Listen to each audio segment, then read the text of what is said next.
rien n'est anticipé. Vous savez, depuis un an, ce qui est insupportable, c'est qu'on vit au jour le jour avec un gouvernement dont on ne comprend pas le sens, la logique des décisions, et on est infantilisé et à chaque fois mis au pied du mur la veille pour le lendemain.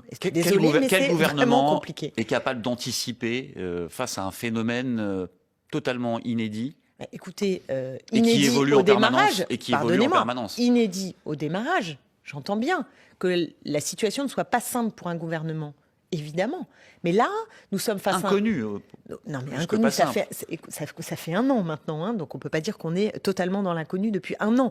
Quand vous avez un gouvernement qui n'a pas été capable de produire des masques à temps, qui ensuite n'a pas été capable de mettre en œuvre sa stratégie sur les tests, qui a été incapable de vacciner, de commander des doses et de se battre pour la licence globale sur les brevets, moi j'estime que c'est un gouvernement qui sème la pagaille, qui n'est pas capable d'organiser les choses et qui nous met aujourd'hui en danger avec y compris des mensonges à la clé. En permanence des mensonges. Donc ça commence à être vraiment difficile.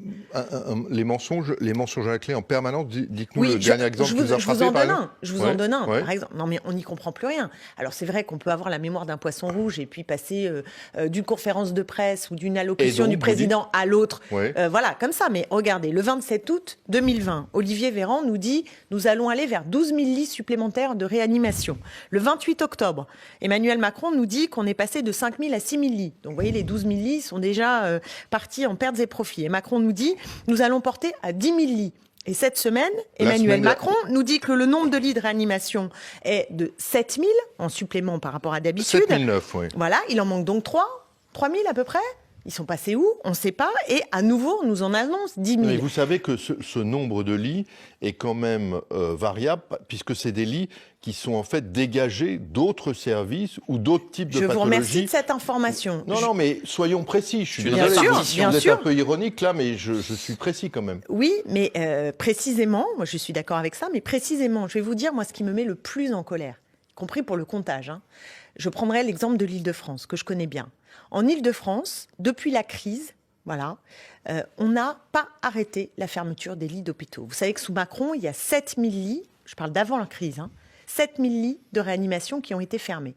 En plus des 100 000 lits dans les hôpitaux en quelques années, si j'ose dire, qui ont été fermés par les pouvoirs publics successifs. Et là, depuis un an, on continue. Vous savez qu'en ce moment, à l'heure où je vous parle, il y a la fermeture de 400 lits qui est prévue avec la fusion de Bichat et Beaujon. C'est un chiffre qui est un peu contesté. Vous savez, c'est le nouvel hôpital Bichat-Beaujon.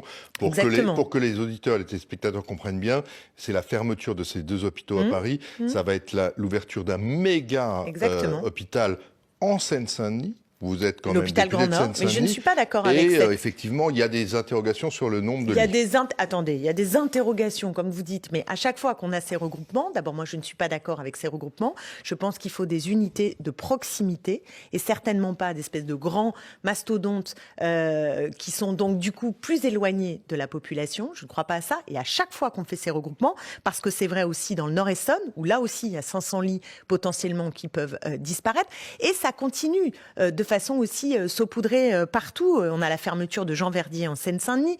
On a l'hôpital Grand Nord qui arrive, mais la fermeture de Jean Verdier. Et pour prendre un autre exemple, à Beaumont-sur-Oise, ce sont 14 lits de réanimation qui là aussi vont être supprimés. Et il y en a plein, un peu comme ça partout. Comment vous expliquez qu'en pleine crise sanitaire, on continue à fermer des lits? Comment vous pouvez expliquer une chose pareille?